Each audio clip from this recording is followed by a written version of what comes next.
Hi, this is Paul Gerst from the Balanced Path Wellness Center, and this is time for another episode of On Your Natural Health.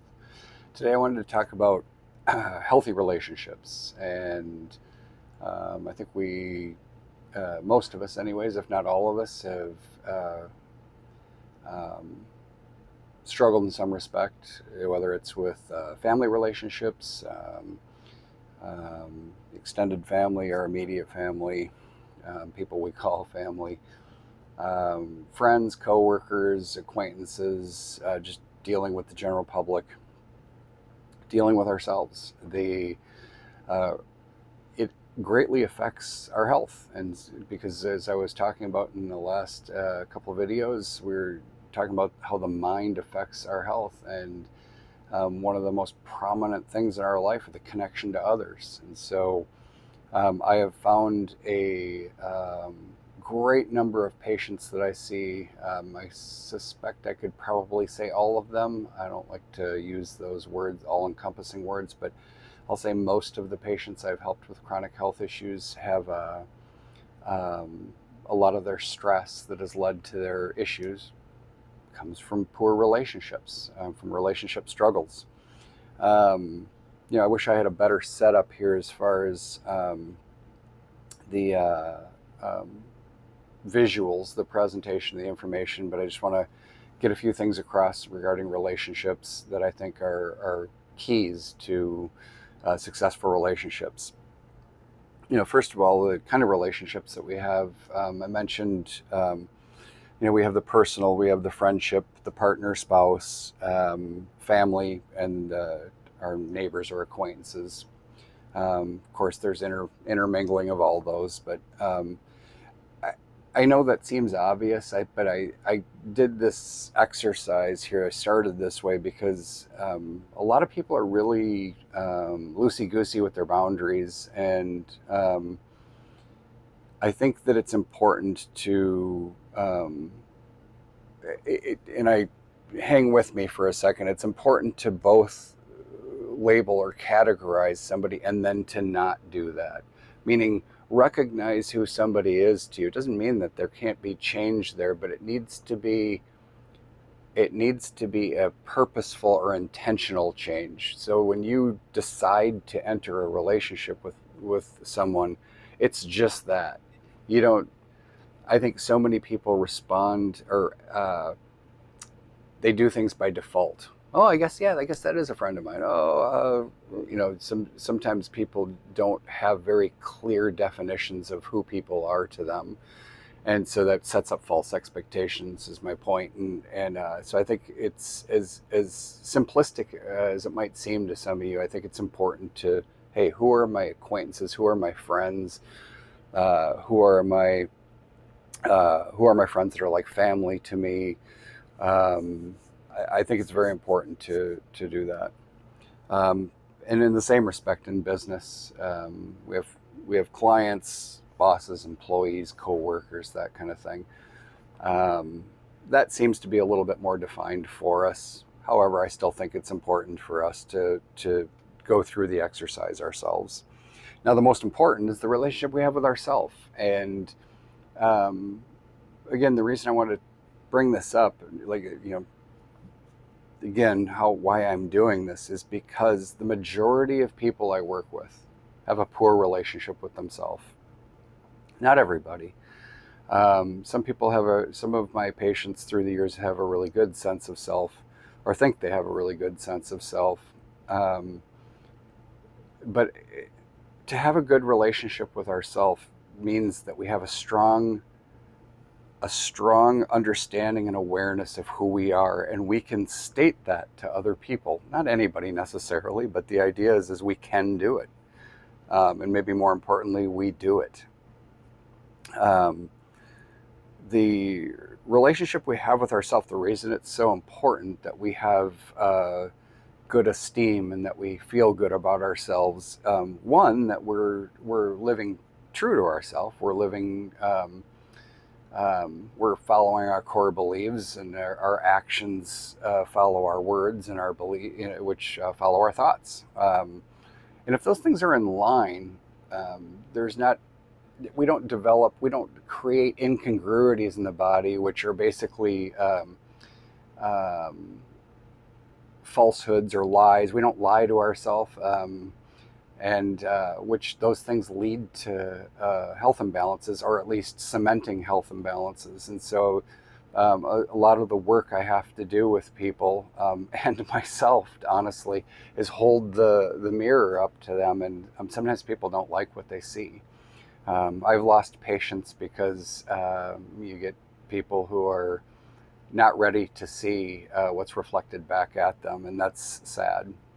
Um, so that relationship, so again, the reason that's important is, if we have a solid foundation with ourself, if we have that understanding, that awareness, we know what our negatives are, what our strengths are, we know what we're working on, we're intentionally trying to be better, we have that love of self, that means we're able to love somebody else. We're able to accept love from somebody else.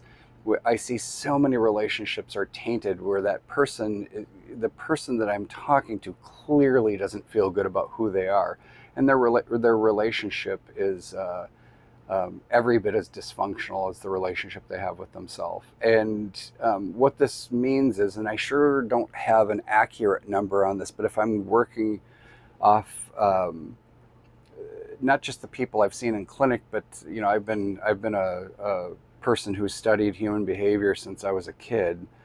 I'd have to say about 60-70% of the relationships I've seen out there are very dysfunctional, and it's because of this issue, the relationship with self. Um, and it's probably why so many people are in therapy and talking to me about those kinds of things when they come in for care. They might present with back pain or chronic digestive issues or anxiety, and it ends up where, at some point we're talking about relationships and things of that nature. So some of the qualities, just to finish up here, with the relationship, healthy relationship issue, um, communication, of course, we all probably have heard that to this, at this extent, at this point in our lives, that, hey, communication, open lines of communication. It's important for us to talk about our feelings and connect with our partners or our friends or our coworkers or whomever it is we're talking about having this relationship with. And that means the reason for that is because then we don't build up resentments. If that person does something to step on our toes, instead of having that internal dialogue of that it's your problem, they're like, I don't want to make a big deal out of that. I don't want to appear this way to them. You're doing the relationship a disservice by not talking about it. And we've all done this. I'm sure we've all done this. Everybody I've talked to has said they've been guilty of this at some point. And so it's important to communicate openly and honestly with somebody, and that's that word authentic in there is, I like that word because it suggests that we're talking from our true self. I'm sharing who I truly am and how I truly feel with the person there, and I think that I think each person kind of has a resonance with the truth. I think that when somebody is really putting forward their best self, and that the person we're communicating with knows our intentions. So even if there's something tough we're talking about, hey, I'm not feeling great about our relationship. I don't know about our future. I'm not liking these behaviors. If you're doing it from a heart-centered place, if you're doing it out of love and you're communicating out of love, doesn't mean the person's gonna, love the information they're hearing, but like I said, there's a resonance that allows them to accept that more. And so when we practice coming from that place, it's easier for us to be heard, be understood. Of course, being articulate doesn't hurt, and so in practicing that, we get better at articulating our feelings, at using words that are more descriptive, and allows that person to understand how we're feeling. And so when the best self here is about us all being our best self. A relationship should be supportive of any relationship I enter has a purpose. And this is the key to relationships is everything has a purpose.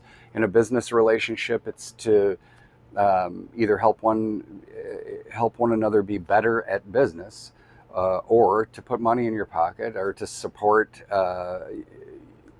So it's support the growth of the business or the growth of the person, and it's usually a monetary exchange or a service exchange.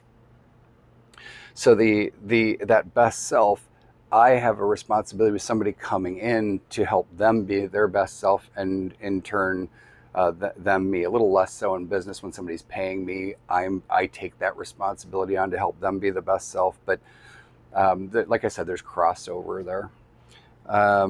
And that has to do with intention. The underlying component of that best self is like, what is my intention when somebody comes in? Am I thinking about myself in this relationship, or am I holding that person's goals up as, hey, this is what I want for you because you want it for yourself. You've stated that to me. Of course, in the business relationship, that becomes more clear. But a lot of people in personal relationships don't talk about that. And this is thing like I will have conversations with people who've gotten married, and I'll ask them simple questions, and they're like, "Oh, we never talked about that." And that of course is a huge red flag. I hear things like that, and the impulsivity, the jumping into things before they even had serious conversation and asked those questions of each other. That just depicts a serious lack of intimacy, intimacy that matters in this case. Physical intimacy is easy. Oh, I was attracted to them. I was drawn into that. Everything else will fall into place. No, it doesn't. You need to put the effort in. And if that effort is one-sided, it's not going to work. So I'll leave this with my favorite equation. My favorite mathematical equation is 1 + 1 = 3. And the reason 1 + 1 = 3 is important is there's each person in a relationship, regardless of the types of relationships we're talking about, of course, skipping the self here, but when we're having a relationship with another person, 1 + 1 = 3, there's you, there's the other person, and then there's three things are born out of that. You still have to be you. You still have to honor yourself in this. There's honoring the other person. They still have their hopes, goals, dreams, all the things that make them them. You can't steal their identity. You can't steal their. That's not a healthy thing. Is my remember what we're talking about? Healthy relationships. You can do that. It makes you a horrible person. But 1 + 1 = 3 means that you honor the other person while still honoring yourself, still making sure that you're being true to yourself. But then you have a third thing to take care of. It's the relationship. The relationship, it's almost like a new entity.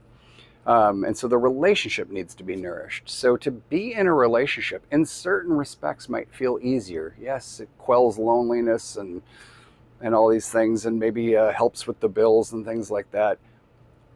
That can be built into that purpose for a relationship. But if the relationship itself is going to survive, there needs to be growth. There needs to be connection. There needs to be nurturance of the relationship itself, which means that you both have to have talked about it. What are your common goals? What do you both want in a relationship?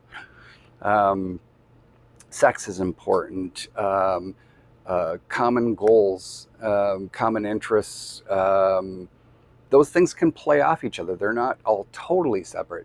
But when you think of it this way, it allows for better communication around that. And you kind of know if, hey, I've been ignoring myself lately. I need to, not necessarily pull back from the relationship, but I need to carve out some time for me to work on me.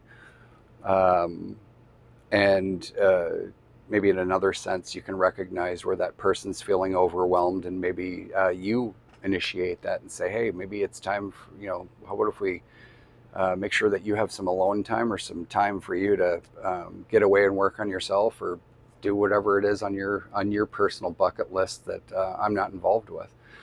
That's true intimacy. That's a true healthy relationship, is when you're watching out for that other person. I want to thank you all for listening today. I hope you will share this with other people and subscribe on the YouTube channel, The Balanced Path Wellness Center. This is Paul Gerst. It's been another episode of On Your Natural Health. See you next time.